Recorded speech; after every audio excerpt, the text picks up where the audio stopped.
Chapitre 21. La gestion de trésorerie. Premier point, les objectifs de la gestion de trésorerie. Gérer ta trésorerie, ça te permet d'assurer ta solvabilité, ta rentabilité et ta flexibilité. Pour ce qui est de ta solvabilité, il faut que ton entreprise elle puisse payer ses dettes au jour le jour. C'est super important pour éviter la faillite.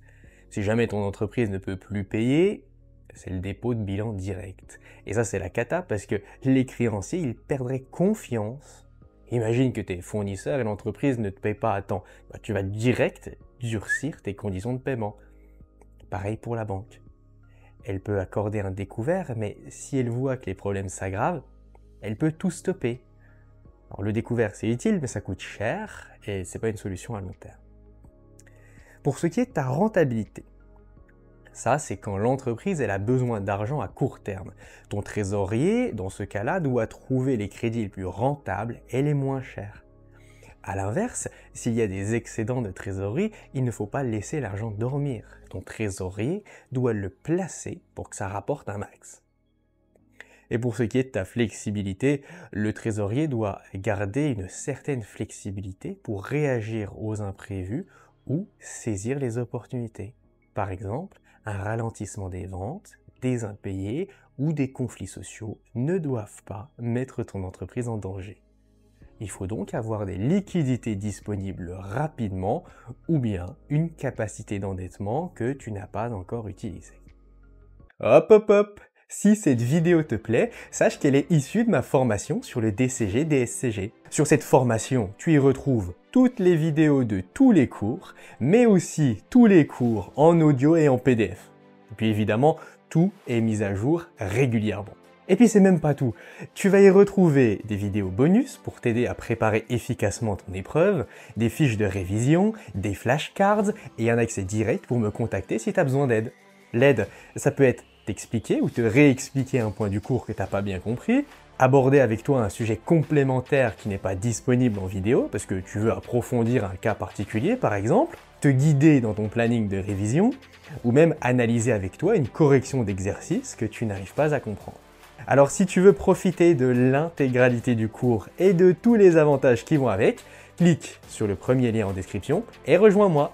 Allez, on retourne au cours maintenant. Point suivant, le découvert bancaire. Le découvert bancaire, c'est pratique parce que tu l'utilises comme tu veux. Ça te permet de couvrir exactement tes besoins et d'éviter une surmobilisation inutile. En fait, c'est surtout utile pour des durées courtes et des montants faibles. Parce que le problème, c'est que ça coûte cher. Le taux nominal, il est souvent plus élevé que celui de l'escompte parce que le risque, il est plus grand pour la banque. Et puis en plus, il y a une commission sur le taux nominal. Bon, imagine, t'es le trésorier et tu vois que ton entreprise elle a besoin de 10 000 € pour une semaine. Pour ça, tu prends un découvert parce que c'est rapide et puis tu peux le rembourser dès que l'argent rentre. Point suivant, les crédits de trésorerie spécialisés.